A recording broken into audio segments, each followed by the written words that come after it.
Welcome, everybody, to our behind the scenes new edition. This one is Utopia Winery in Oregon.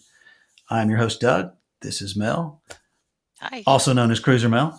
We look forward to showing you a lot about Utopia Winery with the owner of the vineyard, Dan. This came about, the idea was birthed because I had been to this vineyard twice and wanted to do a Rundgren Radio event. And we have just not been able to do that. And obviously, we're not going to be able to do that now, this year anyway, or probably next year with the COVID-19. So we decided just to bring it to you virtually with this new platform that we have. And we're very excited about it. Whether you like wine or don't like wine, or have been a wine drinker, I think you'll find some value in this. You'll find some good educational things and some fun. So we're looking forward to you checking them all out. Yes, we're going to have people who are, they already know that they're wine drinkers, and there's some that are not at all educated in winery. So there's going to be some fun, and there's also some special guests. We're not going to tell you who they are because the taste testers were surprised, and you might get to see their faces when they find out who their special guest is. Yes. So let's enjoy it. Yeah, we want to thank our taste testers, all Todd fans, all volunteers. We appreciate them doing that and purchasing the wine for this. Speaking of, if you would like to buy any of the wine, if you see some that you like, this is the website, utopiawine.com. And the reason I'm putting that on there also is there's a phone number there, which you will need because I think a lot of you are going to want to get some of the Utopia wine glasses. They're Riedel, which is very nice, and they're available with the logo on them. So there's 3 different kinds. You'll learn about that during these shows. So if you want to order those, you can't do it online. You got to call them. If you want to order wine, you can do that online. So that is something I definitely want to make sure we told you because you're going to love these glasses. You can see the logo behind me. It's really cool. Might remind you of something, but that's the first thing we were after, Cruiser Mel, for this show. The first one, we want to find out why it's named Utopia and all the other questions that you're probably wondering about this vineyard as a Todd Utopia fan. So without further ado, let's get this party started. What do you say? I say sit back, relax, have a glass of wine, and join us. Cheers. All right, everybody, we got Dan Warnshuis from Utopia Winery in Willamette Valley in Oregon, home of Pinot. We'll get to know a lot about that tonight on the show. We're going to do some wine tasting. We're going to talk about how the process works. We're going to get educated, basically, and have some fun tasting wine. I have some special guests lined up for you that you're going to like, and some fans that are going to join us later. So Mel and I are ready to get this party started. And this is Dan. Dan, we got to know. Todd fans got to know. Mel's got to know. Doug's got to know. Why did you name your winery Utopia? Utopia, the classic definition and the definition that led me to name my winery Utopia means the perfect place and no place. And so my vision for Utopia is to try to create the perfect Pinot Noir, which is the holy grail in winemaking. And so to me, being a human, I realize I'm not actually going to achieve perfection, but it's that symbolism of the goal of trying every year to get better. Your font looks an awful lot like Todd Rundgren's Utopia from the Prague days, early 70s. How did you choose your font? Well, I looked at a lot of different options for the brand and the label. And I was a child of the 60s and 70s. I was born in 1955. So I certainly knew about Todd's Utopia, and I even had the album Utopia and was very fascinated by the artwork on the cover. It had this mystical sense to it with the eye and the orbs that were like planets. And then when I first time I listened to it, I was really blown away. I love guitar music. I could listen to a band of all guitars because I just love guitar. And when I first heard that, it was like something I'd never heard before. So it really made a lasting impression on me. So I was looking at different ideas for the brand, and I liked that, but I also was thinking I wanted something simple, elegant, kind of, to me, more of a Renaissance maybe type font from the classic Thomas More book, Utopia. So it was kind of a combination of looking at different ideas and getting some artists to render some things for me. And in the end, I chose that more simple, what to me was a more simple but elegant font with the graphic element underneath it for the brand. Awesome. So what should people expect when they visit your winery for the first time? Well, I like to think of Utopia as a safe haven for wine interested people, where you can come and relax and enjoy the vineyard and the beautiful, surrounding countryside that we have here in Oregon. And if you choose to, you can learn about viticulture and winemaking directly from the winemaker. But I try to take the pretentiousness out of fine wine and just make it a place where you feel comfortable enough that you can ask any question that might come to mind. So speaking of questions, do you get anybody that comes in there and says, do you know about Todd Rundgren and Utopia? Yes. You do? Yeah. Oh, yeah, absolutely. Quite often. I mean, I hear it all the time, frankly. Really? Okay. Yeah. That's cool. Yeah. Yeah, we get a lot. I mean, if you think about the boomers like me, we all grew up with Todd and his music, and I play it in my soundtrack here, and it comes up, and of course, people know the connection between the names, and so yeah, we talk about it quite often. That's cool.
So Dan, you know, I'm afraid nobody's asked you if you come from a vintner family yet. How'd you get into this business?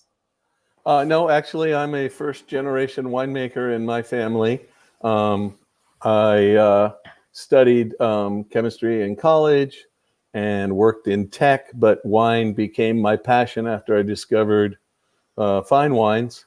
And I started out as a collector, and then I moved into a retail business, got licensed and turned that into a business, and then started making wine using my background, doing custom crush in California, and then finally came up here and bought the land to do estate wines at Utopia, which was the embodiment of my dream.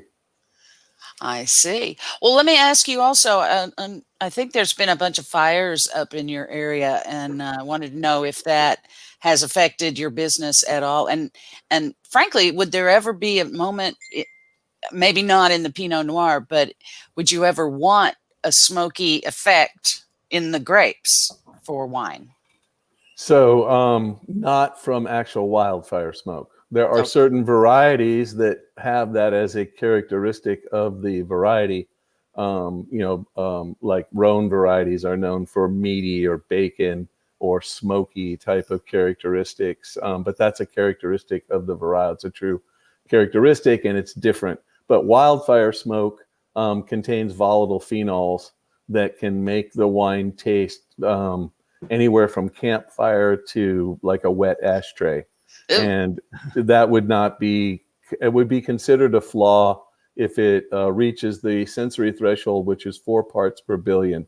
And most wineries would not accept fruit if it had 2 parts per billion or higher. So it would be a very small amount, minuscule. And we wouldn't want it, just to answer your question. But you didn't have any problem with it this year? And no, we did not. I mean, the wildfire smoke and the fires were all over the map on the West Coast this year. Obviously, California had it the worst. Southern Oregon was hit very hard again, and Central Oregon. Up here in Northern Oregon, in the northern part of the Willamette Valley, very close to Portland, which is only 10 miles from the Washington border, we had some old smoke that drifted in from the fires that were over in the Cascades. But the nearest fires to us didn't drop any of the young smoke, as we refer to it, on us. Mm-hmm. So we were okay. I've fermented those wines, those grapes, and they're wine now, and there is no indication of any smoke taint. Excellent. Good. So I know you just get through harvest, and you got a cool video for us that's probably a lot of people haven't seen. Tell me a little bit about that, and we'll show it real quick, and then we're going to get into some tasting with our friends and special guest. Yeah, sure. That was a quick video that we did of this year's harvest. We started on September 29th, and the video we shot on the first day of picking. And we finished picking here on October 4th and brought in about 40 tons from the estate vineyard this year. And all of that fruit has already gone through fermentation, and it's all safely in barrels at this point on November 12th. November 12th. Wow. Which is today. Yes. So you're a busy man. All right. Yeah. So we're pre-recording this, people, if you didn't know that. All right. Well, good deal. So let's show that video, and then we'll get started with our tasting, and everybody will be right back.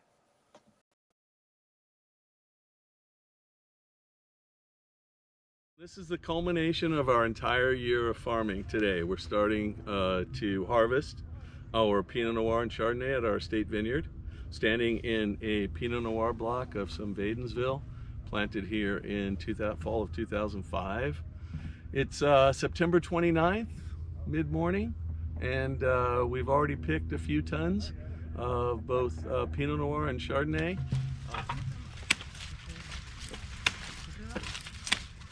Pickers are filling their 5-gallon buckets as they go in the rows. And then they were dumping them in my half-ton harvest bins. Yeah, you too. Every time they dump one, they get paid on that bucket. And then once the bins are full, then I'm loading them onto my small trailer with my tractor. And then we're taking it right up to the winery, which is 5 minutes away from here, and getting it into the line or the press, whether it's a white or a red.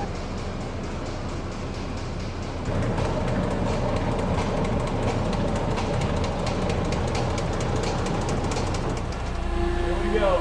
Okay.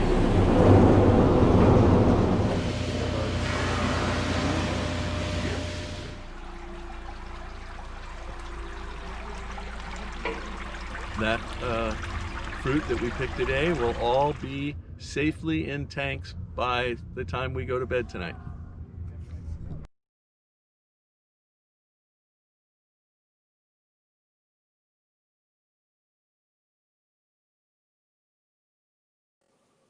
Okay, we're here with Dan from Utopia Winery again. Dan, appreciate all the questions you've already answered, and the video was great, the harvest video. And we have our tasters tonight. We have Whitney Burr from Chicago. And I'm not talking about a suburb. I'm talking about Chicago. She's really in Chicago. Then we have John and Deborah Markarian from Missouri. Where exactly are y'all over there? In the St. Louis area, or here where we are now? No, St. Louis area. What's the real city? Belleville, Illinois. We're like 20 minutes on the other side of the Mississippi. Right. Okay. All right. Well, let's bring in our special guest without further ado. We have Mr. Kevin Ellman from Todd Rundgren's Utopia. Hi there. Hey. Hi, Kevin. The first album, as a matter of fact. The very first. Yeah. Excellent. How are you?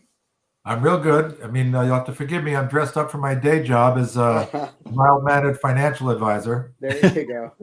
Yeah. Well, let's not talk about the market today. Maybe the last 2 days. I don't know about today. All right. So everybody's got their wine, right? Yep. Okay. All right. Well, Dan, let's get started. Okay. Thanks, Doug. Hi, everybody. Greetings from Hello. Utopia Winery, that is. I have the 15777. Is that what everyone else has? Yes. That's correct. Okay, just want to make sure we're talking about the right wine. So let me give you, Doug, cut me off if I talk too much, but let me just give you the quick rundown on the 777. So, and for that, I'll give you a little context first of the history of Utopia. So Utopia was a horse pasture when I bought the property in 2000. And so I've planted all the vines here over the last 20 years. I built these buildings from the ground up and started my first production here in 2005. I made 97 cases of one of my estate Pinots, which is a blend of all my clones. And today, in an average year, I make about 3,000 cases. And I'm making 4 different estate Pinot Noirs now. That's been the evolution. And the 2010 vintage was the first year that I created the clone 777. So Dijon 777 is one of the very important standalone clones, meaning that it is good enough to be bottled on its own. It doesn't need to be blended with other clones like you would have with most Pinot Noirs. We blend the different clones and think of them as the sub varieties. If you think of like Bordeaux blends, they're blends of different varieties. Pinot Noir and certain other varietals, we blend the clones, and all viniferous grapes have clones. It's just that Pinot Noir is one of the most ancient domesticated grapes. And it's highly mutable, more so than most viniferous grapes. And so for that reason, it has many, many more clones, literally a couple thousand. Wow. There's a couple hundred here in the US that we all use. I have 12 in my vineyard, and the estate that I make is a blend of all 12. And then I make 3 reserves, and one's called Paradise, one is called Eden, and the other one is my clone 777, which we're talking about today. So 777, this wine is made 100% from 777, and it is also 100% whole cluster fermented. Okay, so most modern wine is made with destemmed fruit or just whole berries. And this is the old world way, where it's made with the stems included in the fermentation. And that adds some additional structural element of those stem tannins. And it also adds a sensory aspect, particularly on the finish of the wine, kind of like it can be like white pepper to sandalwood, depending on the vintage and the age of the wine.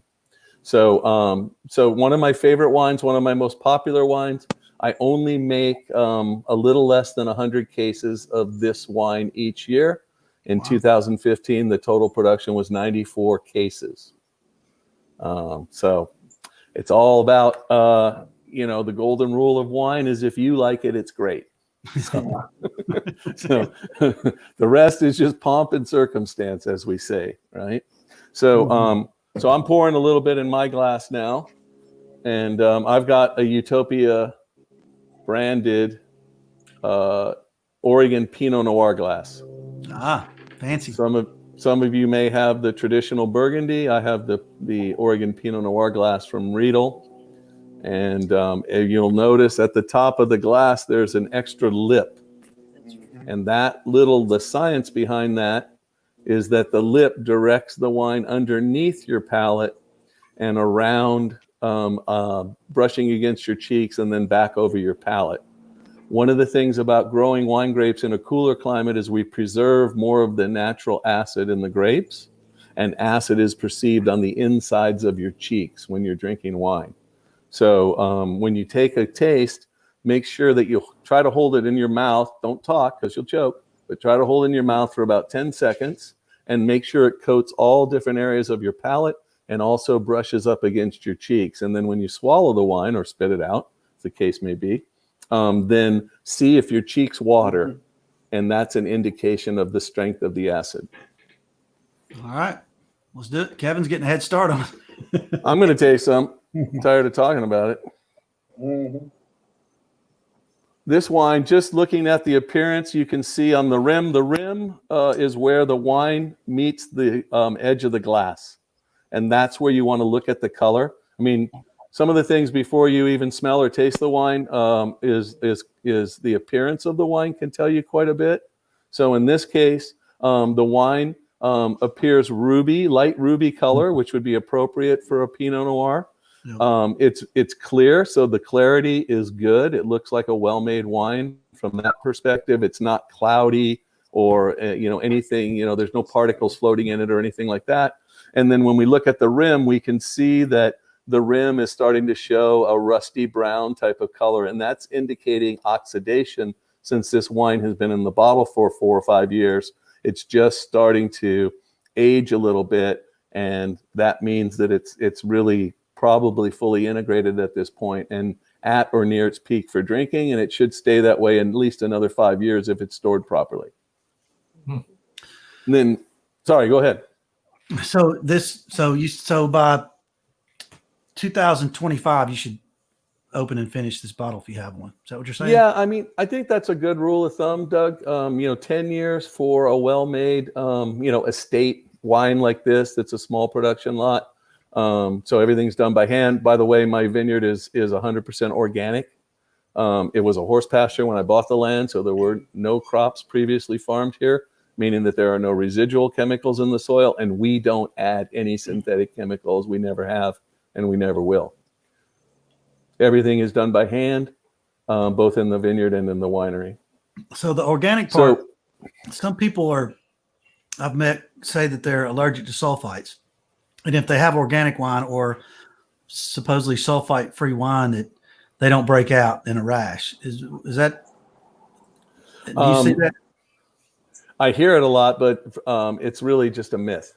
Yeah. So an average glass of red wine contains about 200 chemical compounds. Mm-hmm. And if you have a sensitivity to any of those, it could give you a rash or an allergic reaction. So it could be something else. Okay. Yeah, 99 or 95+% of the time, it's the histamines in red wine that give you that allergic reaction, not the sulfites. Sulfites are used in a very, very tiny amount in wine production. Mm-hmm. The legal limit is 250 parts per million. My Pinot Noirs contain 50 parts per million or less. Okay. And it's there to cleanse the wine and bleach it. There are certain microbial as well as yeast bacteria that can act as spoilage mechanisms and actually be harmful. And so we use sulfites in order to cleanse the wine and keep any microbial levels at an acceptable level in the wine. It's a very important part. If somebody does have a histamine or some type of allergy to it, would the odds be better for them to not have an issue if they had organic wine, though? Maybe? No, not necessarily. Okay. An organic wine, there are different definitions. One at the federal level is 20 parts per million or less of added sulfites and would be considered an organic wine. And at the state, the states vary a little bit. In Oregon, I think it's 50 parts per million. So at the Oregon level, I would be considered an organic wine since my grapes are grown organically and I use a low SO2 protocol. But the only reason that you would really be bothered by sulfites is if you're an asthmatic. Like if you're a chronic asthmatic, it might bother you. If your throat gets scratchy, that's typically the tannins or the alcohol if you drank too much. But we've all done that.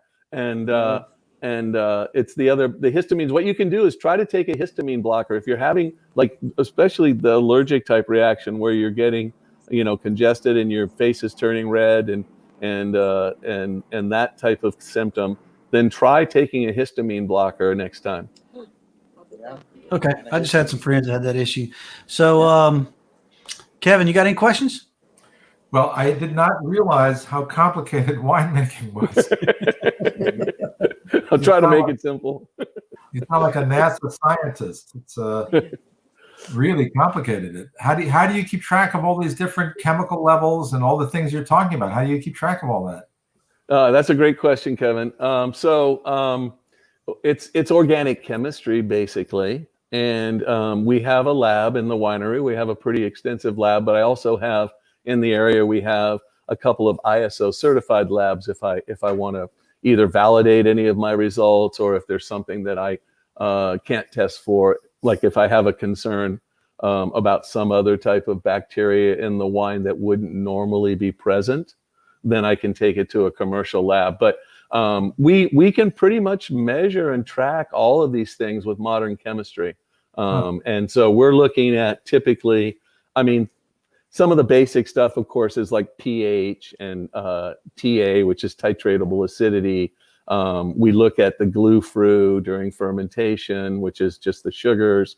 We look at volatile acidity, which there are legal limits to that in wine. And that can be produced during fermentation. And that would give wine a very sour type of taste, and there's legal limits to that. And then there are other things where there are legal limits of certain compounds. And all of those things we can track very easily, well, relatively easily. And you don't mind my asking, how did you learn how to do this? What's your background? Well, I have a bachelor's degree in chemistry, which is helpful. But I also took a second course in applied chemistry for winemaking out here when I got to Oregon. And then I've been making wine and farming grapes for more than 25 years.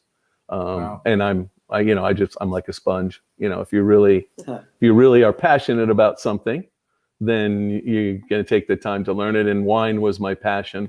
And I was inspired by the small vignerons in Burgundy that are farming the land and doing it right by doing it organically or biodynamically, and then making the wines and just wrapping that into the lifestyle, Well, I'm one of those guys that if I like it, it must be good. So exactly.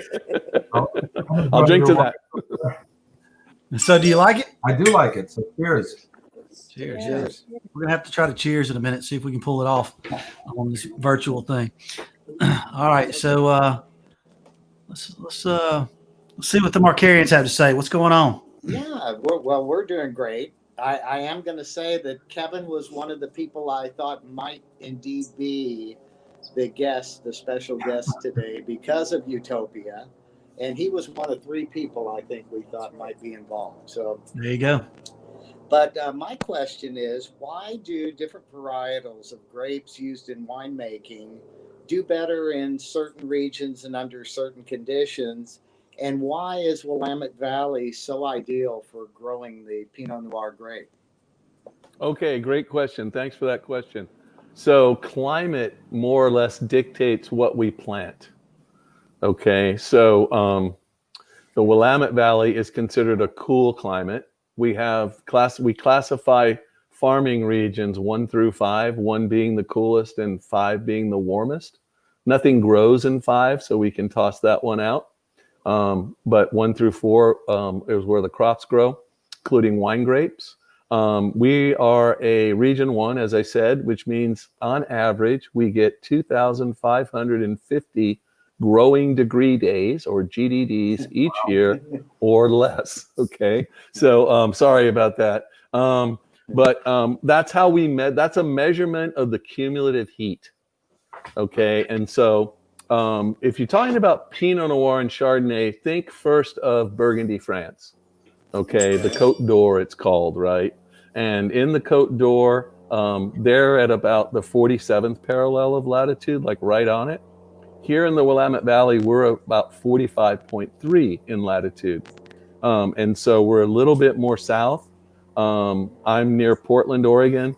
Burgundy is more in line with Seattle, Washington. But they're both considered cool growing regions. It's just that they have a little cooler average temperatures and they have more rainfall than we do. So the big factors besides climate are obviously the soil types.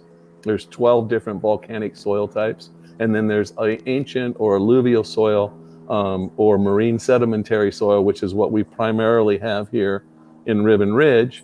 And the soil, the basic theory there is whatever is in the soil ends up in the grapes, which ends up in the wine. And the deeper the roots go through practices like dry farming, which we do here, the more nutrients and moisture and things that you get from the soil that end up in the grapes, which end up in the wine and add to the complexity of the finished product. But Burgundy, France is, France in general is where we all look to in the wine world for kind of setting the standard. And this is the closest you can get to Burgundy outside of Burgundy in terms of climate and rainfall and soil and topography and those kind of things that are so important. Do you get a lot of fog there? We do. I mean, this time of year, there's quite a bit of moisture and so, it was quite foggy this morning, foggy, cloudy. I'm about 500 foot above sea level and all south facing, which are both ideal. So, we sit above that fog most of the time, and it looks really cool down in the valley. We can look down and see the fog down there. It almost looks like a lake or something when you see it from up above. But it's really beautiful. Yeah, I know that Sonoma Valley, which is also known for Pinot Noirs, they talk about how the fog comes in and they feel that has a lot to do with the quality of the grapes there. Yeah, so that's right. I mean, Pinot Noir likes warm days and cool nights. Okay. And that's what we have in Willamette Valley. The thing with Sonoma is it's not in a truly cool climate. It gets moderated by that marine effect that you're talking about from the Pacific Ocean. And, sometimes that works out well and sometimes it doesn't. In addition, down there, you have lots of really tiny microclimates depending on your elevation and orientation and those kind of things. Whereas Willamette Valley is a true cool climate. That would be more of a region 2 and 3, whereas we're a region 1. Great. Well, thank you. That's good information. Very informative. Yeah. You're welcome. Cool. How about it, Whitney Burns, Chicago? Hi, Dan. Love the glasses. Do you use Riedel for all of your different varietals? And have you experimented with anything else that is comparable or that's your go-to? So my favorite varieties are Pinot Noir and Chardonnay. But I like anything good. Okay.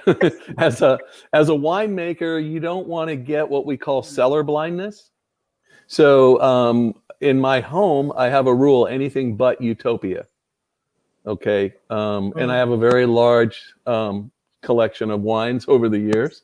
And so we're constantly trying, new strange varieties and checking them out. And every once in a while, sorry about that. Every once in a while, we find a new favorite, but that's part of the fun, of the wine collecting is finding a new favorite. And for me, at this stage, the weirder and the more off the beaten path it is, the better sometimes. Well, this is absolutely delicious. I've been enjoying it in the afternoon. If I'd love to come in and take a tour of your winery, do you Yes. recommend, is it kind of do it yourself, or do you have someone that walks you around the property, or how does that work? Yeah, you get me. You get me Even when you better. come here. Yeah, that's part of the utopian experience, right? You meet the wine grape grower and the winemaker, and I'm here to answer your questions or leave you alone if you just want to chill out.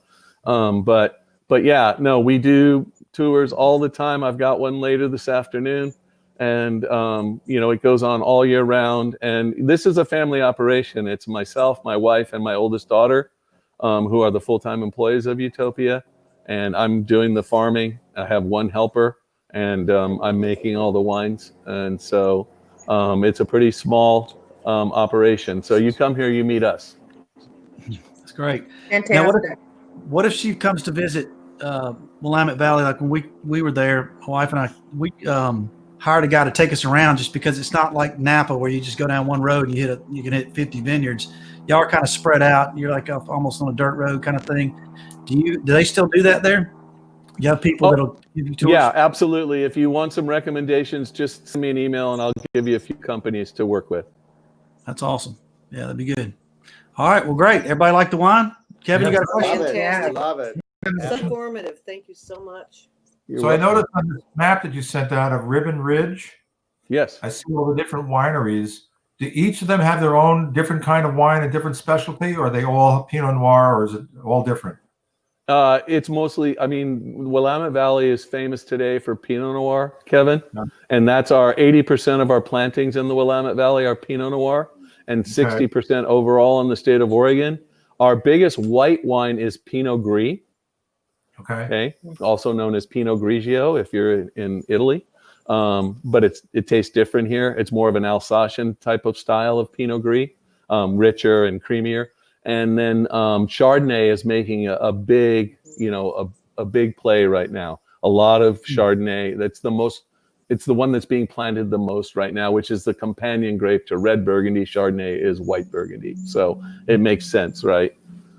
So how different would something, say, from the Ridgecrest winery be from your winery? So that's the cool thing about Pinot Noir. You can take vines or fruit from the same vineyard from different rows and make a different wine. If you look at Burgundy, you know how they've got really small plots and they've handed it down and divided it up over the centuries between the families. There are some guys there that only own 2 rows and they make their own unique wine. And that's the really cool thing about Pinot Noir. So there's and it's also a little bit of a challenging thing about Pinot Noir. It has a broad spectrum, right? And when you have a more delicate wine like Pinot Noir and Chardonnay, any little mistakes that you make with it, they get amplified in the finished wine. So that's, and there are some companies there too that are coming out. You have a rosé. Then there's some dessert wines like the Riesling that you have. I've seen some ports over there. But really, ultimately, it's mostly 80% Pinot, right? I should say other cool climate varieties. You mentioned some like Riesling, and there are a few others, Gruner Veltliner, some of those German varieties, Gewürztraminer. So you can find other stuff here, but they're small quantities. In the more boutique wineries like Utopia, you're going to find those things. But when I got here, just to give you an idea, when I got here in 2000, there was 100 wineries in all of Willamette Valley. Today, there's over 700. Wow. Wow. So it's, I call it the Willamette wave. Well, I'm looking forward to, because I don't know, I haven't seen a lot of companies that do it, the Pinot Blanc, but I don't want to talk about it now because we're going to do a tasting of that at another point. But so we're looking forward to trying that. That's one that you have that I'm not sure. Do any other companies over there have that? Is that common? It's not common. I call it the unicorn of wines, Doug. Sorry. And it's actually a white Pinot Noir. And if you've ever kind of a faddish thing right now is a thing called orange wines. Has anyone heard that term before? I've heard of it. I don't know anything about it. Okay, so the definition of an orange wine is a white wine made from a red wine grape. That's all it is. Okay. Okay, so in California, we made a lot of Grenache Blanc. Here in Oregon, we make Pinot Noir Blanc, and it's caught on. More and more people are doing it, but it's still only maybe a handful that are doing it in Willamette Valley. I called mine Bliss, and I started making it in 2017. It's been a huge hit. Yeah, making it every year now because it's been a big hit, and it's got its own thing. You know, it's not anything like a Pinot Noir because the way that we produce it is like a white wine. So we pick the grapes, and then the same day we press them. We're not sorting them into a tank and then soaking them on the skins like a red wine. We just put it right in the press. We press it and it immediately goes into a tank and then ferments and then goes to barrel, just like any other white wine, like my Chardonnay or anything else, right? So it has its own. It's more stone fruit and floral and it's melon, you know, those types of flavors. It's really, really refreshing. And I use just a teeny tiny light touch of new French oak to give it some vanilla creaminess and toastiness to go with those stone fruit and melon. And it's a lovely, you know, kind of wine for the patio in the summertime. Right. You're giving away too much. So in other words, the color has to do with not having a lot of contact with the skin. Then is that what you're saying? All wine gets its color from skin contact, and the French term is maceration. Okay. Macerations. Sure. Yeah. Sounds like a word Todd would use in an interview. Probably. He macerated that riff. Yeah. I like it. I've found a few words that I might be like something he would say. Macerations with a funky beat. That's what we need. Yeah, exactly. All right. Well, Dan, man, we appreciate all the education. Thank you. I really do. I love the wine. Whitney Thank likes you. it. Marcarians, do you like it? I like Love it. it. It's great. Really, really is. nice. Just so Thank you nice. guys. I appreciate it. And one of the really, I'll just close out with you, but one of the really cool things to keep in mind about Willamette Valley Pinot from a small producer like Utopia is every year it's going to be a unique wine. So typically when you come, we're going to pour a vertical of several vintages so that you can experience that firsthand. And speaking of that, I just want to extend everybody a personal invitation. If you're ever in the Portland area, definitely come and visit us. Sounds good. We will. Definitely. Yeah, Absolutely. I would Yeah, absolutely. highly recommend it. Willamette Valley, the McMinnville's the city near there, was Yeah. rated at one point the second best city in the country. And it's just a little cute downtown, good little place to stay, a few good restaurants, and you can get somebody to come pick you up and take you out to wine country and discover places like Utopia and some other really nice family-owned vineyards. It's a really good place to visit.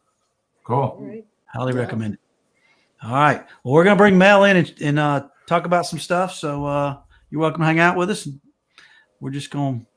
All right, I'm going to go back to work. All right. We're going to get our Thanks for party stopping on. in. Thank See you, Dan. Thanks so much. Thanks, Dan. We'll see you for the next tasting. Bye, All right. Dan. Peace out.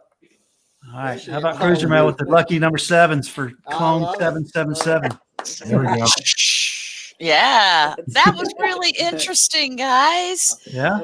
Wow. Yeah. I want to support a business like that. I want to support someone like Dan and his business and his pedigree, his knowledge, and the topper was we don't allow any Utopia wine in the house. We try everything else, which to me says you're always growing and experimenting. So Yeah, Yeah, it's not Wonderful. locked in at all. That's right. that's cool.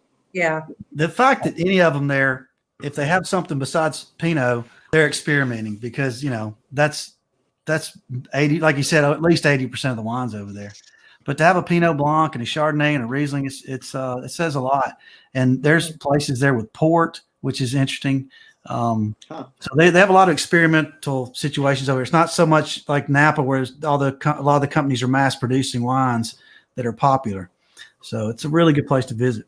So, I found it pretty interesting. I'm only here. I'm observing. Good wine is pretty much wasted upon me, but I do have a little background. I did join a single malt Scotch club, and I was in that for 4 or 5 years, and I learned a lot. In the Scotch world, it's all about the wood that the product is aged in. Mm-hmm. He barely mentioned wood at all. He mentioned oak. Do any of you guys who seem to know what you're talking about, how much effect does wood have on the taste of the wine? Quite a bit. Yeah, it depends on the barrels. What kind of barrels they use too. Not everybody uses oak barrels. There's different kind, but we can ask him that on the next tasting. That'd be a good question to get into that. See what kind of he uses. Well, in the Scotch world, I mean, they get barrels from old bourbon factories, whiskey factories, port factories from some wines. Yeah, cool. And you can actually taste port in some of that. So you guys, that was fun. Well, I'm glad you liked it. That was well, Mel, what's popular now is a lot of the companies that are doing cabs are aging them in old bourbon barrels. It's amazing. You I'm can not taste it. necessarily a fan of that myself, but I've had 1 or 2 that are pretty good, but that's a very popular thing It depends on how long and how much. Yeah, you can definitely taste it for sure. So they rip off from each other. I like that. Watch it now. All right, so Kevin, I know your father was in the restaurant business. You probably got some type of wine background, right? Well, a little bit. We were in we had a company called Beefsteak Charlie's. So we gave, if you can imagine, this was in like the 70s and early 80s. We gave away a steak, baked potato, all the salad you can eat, and all the beer, wine, sangria you could drink for $4.99. It wasn't fine wine. It was, wine that came in boxes. Yeah. Best box wine you'll find. Well, so did you know about this vineyard, and were you kind of surprised when you saw the logo when you got your bottle? I was very surprised. I read through all the material you sent, and I'm of the school of thought that if it tastes good, it must be good. So I had no idea what went into it. I had no idea it was that complicated. I just had no idea. So I was very impressed. Did you know that there's a wine named Ellman? No, come on. Yes, there is. Gotta get me some. Yeah, we started the show with a video, and I'll send you some photos, but of wines that have things that would make you think of Utopia or Todd, songs and different things. But I found Ellman two different bottles, so I don't know if it's the same company or not, but it's really good. So I'll have to check it out. So it could be a long lost cousin. Yeah. But I know you like wine because you we had some in Cleveland before the orchestra show. You're a big red wine guy, right? I like red, mostly. Yeah, I like this red. It was very nice. I love it. Yeah, I like the color a lot too. When I was pouring it, he was right about that. Pinot's just got a really cool look. So how's work been for you with the pandemic? I guess you don't go to the office. You're doing everything at home? Well, starting in March, I closed the office. I've been working from home ever since. I don't go out except to walk the dog, and we get everything delivered. So our biggest problem is we got piles of boxes. We got to constantly, recycling the boxes. Yeah, and I have the kind of business you can do on the phone. Yep. So I'm Zooming all day long, and I have turned the garage into a gym, and I have the downstairs room is my studio. So I practice every day. I haven't missed one day. And then every now and then I go through a Todd cycle where I go back and I play all the Utopia and all the Todd songs. Yeah. And I go on, then I do something else for a while. Yeah. And it's funny because, some of the stuff I can do no problem, but some of the stuff I did when I was like 21, I can't quite do it anymore. Yeah.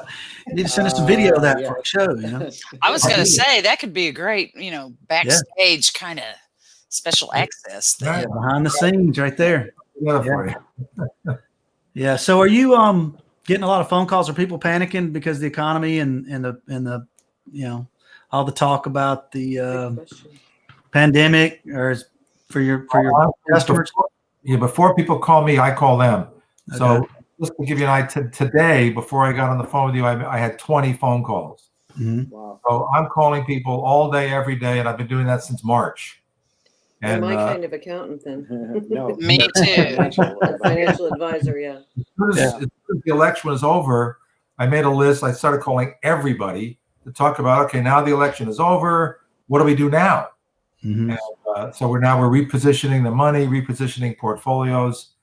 But my policy is I call you before you call me. I love that. Awesome. You want to elaborate on that, Kevin, as far as what advice you're giving right now? Hey, cheater now. Could we be a little more? Free advice, baby, right here. So I just put a video. I do every week I do a little video of what do I think now. Now I'm pretty sure we're going to have a Democratic president. We're most likely going to have a Democratic House. We're probably going to have a Republican Senate. So that means we're going to have a divided government. Now, Right. some people say, oh, that's too bad. But believe it or not, all the statistics are that after an election with a divided government, the stock market does better than either Republican or Democrat. Right. True. Right. So that's the first fact. I think that the market likes that. So that alone, I think we're going to see, a positive 2020 and a positive 2021. Good to hear. And then, of course, you saw the news about the vaccine. Yep. If we actually get a vaccine in the first quarter, I think you're going to see this. Mhm. Mm-hmm. So I'm not taking any money off the table. We're investing for, growth. And I want to, I haven't had anybody freak out because, I'm staying right on top of it, calling everybody all the time. It's good to hear. And we're getting ready for things to get better. Yeah. Yeah. If you That's good. stay in, you don't lose, man. That's the thing. Are you taking new clients? Yes, we are taking new clients. So Doug, Okay. you know if you want to talk to All me. right. Yeah. Not only that, Deb, he specializes in women investors. So, well, we have a lot of women, and it kind of happened by accident because unfortunately, a lot of our male clients, they die before their wives. So we end up with a lot of widows. And That's the interesting. thing the reason that works is because I'm willing to answer questions, and I think I speak plain English, so people understand what I'm talking about. And that seems to work. Awesome. But Right. we have a lot of business owners, a lot of families, and things are going well. I mean, business is I growing. love So hearing it. Your optimism awesome. is Yeah, I love encouraging. that. That is encouraging. That's great. yeah. So Whitney, what's your wine background? You've been drinking wine for a while, right? I worked at a cheese store in high school at the mall, and we sold wine, not the high end stuff, low to mid grade. And when we were closing down at night, we would crack open a bottle of wine while we're wrapping up all the cheese and tidying up the store. And the owner didn't seem to care because we worked really hard. We were underage, but I know, hard to believe because I really am like a straight-laced kind of person. But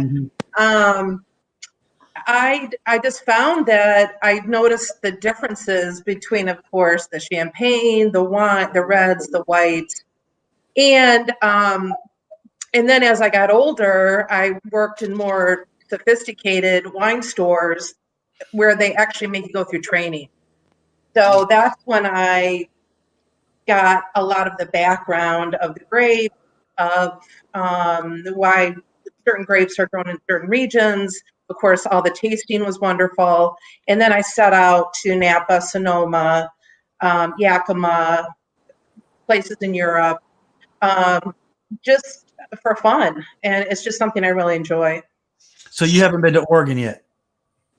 No. Oh. I California and Washington State. So I don't know how I missed Oregon, but I'm loving the wines that I have been purchasing blind from there. I'm loving all of them. So are you a Pinot or Cab Red? Pinot. I'm Pinot. Perfect. Well, this is perfect for you then. Really? That's why I jumped on it. I was in like Flynn. Well, you just mentioned that you worked at a cheese store, and of course that was like your early education to wine. But you hear about wine and cheese parties. I've heard about it since the 70s or whatever.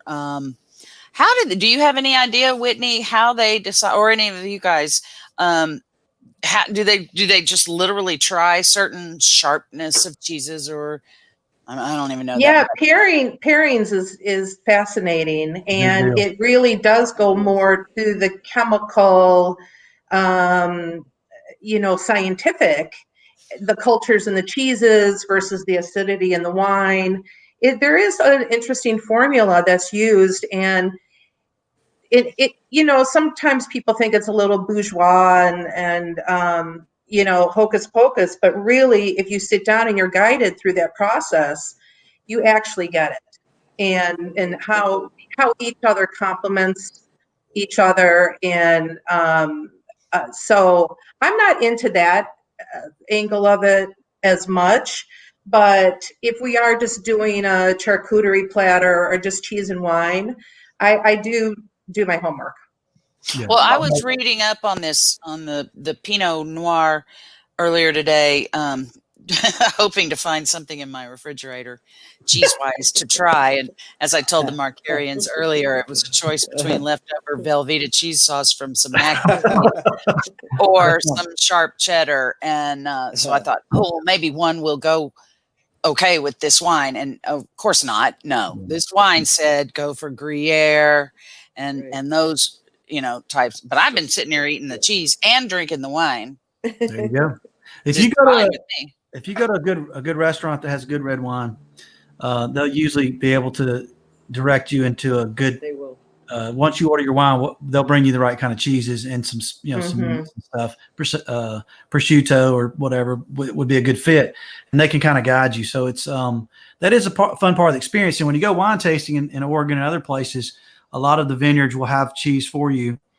Cheese and crackers, in between the different wines that you're tasting, because typically a tasting would include more than one wine, like we're going to do ultimately, but it would be you would try several things at one time.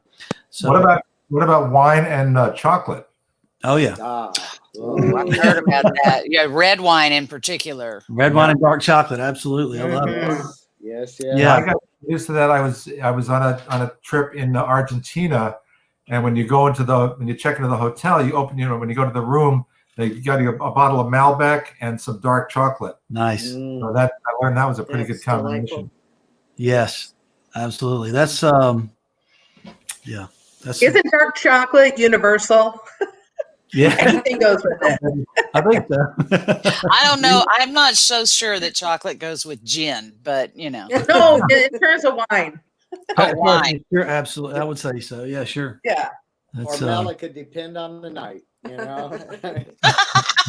don't know what that means. I'll roll with it. Sometimes a good Slim Jim will go with wine. So, Markarians, when did y'all start drinking wine, or do you? Well, I know you do. I started probably well after Bob did. They were force feeding me some red wine. I didn't want it because I didn't like red wine at all. I wanted the sweet stuff, and so they forced me to drink Rothschild. Really, I'm not kidding. True. And I drank about a half a bottle. I said, well, I've been missing out all these years. Mm-hmm. Then I found out it was the good stuff. I mean, I didn't know Rothschild from, what's the other, like Annie Green Springs. But anyway, yeah, it's been a long road for both of us, living, learning. And then we've got a really good friend who she knows everything. So she's taught us so much about it. Yeah, that's good. My first bottle was a fine bottle of Valley High wine when I was about 16. And then from then, it just seemed really easy. Now, my parents like to do champagnes for Christmas and holidays. And I've got two brothers that got into wines. And then we actually got into an ill-fated wine distributorship from southern France. And it was really kind of cool because it was primarily female winemakers. It was neat. And it was really good. It just was too small, too boutique-y, and it didn't last the long haul. But we got free wine. Yeah, it was kind of fun. Yeah, probably a tough business. Mm-hmm. Yeah. Are y'all mostly red or white wine drinkers? We do both. Both, depending on the season for me. Yeah. A lot of good bubbly, rosé too. and Oh, yeah. love champagne. Yeah, we love have champagne. a mom's I love champagne. mom's quarterly delivery. So yeah. I can't wait to try this Pinot Blanc. Yeah. Oh my gosh. Or the rosé. What is it? The Bliss? Yes. Yes. Oh, Yeah. I actually just ordered 2 bottles because I know I'm going to love that. Did you really? Cool. Yeah. I can't wait. And he said that was considered an orange wine or something like that. Yes. The color's beautiful. It's a beautiful, beautiful color. I did expect we it to have be. it at home. Do we? Yeah, I thought expected it to that be was white. rosé. But I yeah, did so too. the color. Yeah. When I was recording the Todd album with Todd, there was a sax player who played some of the solos, and he invited me back to his apartment. We were, getting high and we're drinking wine, and his thing was all German white wines, and he had a map on the wall, and he would, he'd bring out a bottle, he'd read the label, and he'd show me exactly where it was from, and we'd have that one, and then the next week we try a different one. And that was a lot of fun when you really knew where it was coming from and you got some of the story. It made it more fun than just having a glass of wine. Yeah, there's always good stories behind it. Every bottle. Who was that, Kevin? So, oh gosh, I'm just blanking out. Oh, it wasn't Bobby Strickland though. No, Sanborn. Nope. Brecker Brothers. I'll think of it in a second. Give me. That's Sanborn, Brecker Brothers. Wine, it'll come back to you. Yeah. Let's all take another sip, shall we? Sure. Yeah, let's do. So let's see, Mel. Let's see if we can cheer. Put yours up. I think up. There you go. Ching. I'm just going to do it forward to the camera. Ching, ching. Yeah, it's very hard to do. We tried to do it for our first skit ever, and we failed. But so Whitney, you haven't asked Kevin a question yet. You our special guest. I know you like Utopia. Love Utopia. I'm just so fascinated, Kevin, between your musical background and your financial brain. Do you find that they complement each other, or do you really have distinct differences between your creative side and your financial side? So it's really funny that you say that, because most people would think it's a completely different world. And really, in many ways, the ability to navigate sort of musically is very similar, at least the way I operate, similar to being in business and thinking about the markets and dealing with people. So the biggest part is when you play music with other people, you have to really, really listen, and you have to be in tune with body language and what somebody's saying and what they're not saying. So if we're communicating with other people, playing music is like an unbelievable training ground. And then, there are lots of studies that say like the math brain and the musical brain are very, very similar. So I don't find it very different. And, I find the fact that I'm the kind of brain that can improvise and is willing to be flexible and what I call can look around the corner is different than like if you were an accountant and you became an investment advisor. I'm not rigid. I'm not stuck in a way of thinking. And I think that helps me. Yeah. Good question, Whitney. Makes sense though. Yeah. That was a good question. Yep. All right. Well, good stuff, everybody. That was fun. Thank you. That was great. Kevin, good to see you. That's awesome. Yeah, great to see you, Kevin. A lot of fun. I'm glad. Nice surprise. Very nice. Maybe we'll see Kevin again. You never know. I hope so. Maybe we'll see him again. Maybe not. Maybe so. Maybe all right. So are you I guess, well, what? You can't, there's got to be no plans to do any kind of music unless you did it virtually, I guess. So you're just. There's no music happening. I mean, before this happened, I was in like 3 different bands and we're playing all over the place. Right. During the week I'm doing this, but then on the week, at night I go out and play. But there's nothing happening right now. Nothing. Yeah. Terrible. It's terrible. Yeah. Well, not David Gilmour, Roger Waters has put out some kind of interesting videos with different band members from his group in different locations and put it all together. And he's put out some really nice music. He did a remake of Mother, which was really good. Huh. And so I'm a little surprised that more musicians aren't doing that kind of recording and then putting it out there like that. I'm sure it takes a lot of work. Oh, I think no doubt. I know that I'm trying to do even just spoken word videos with people in other locations, and it's very hard to get the sound to sync up right.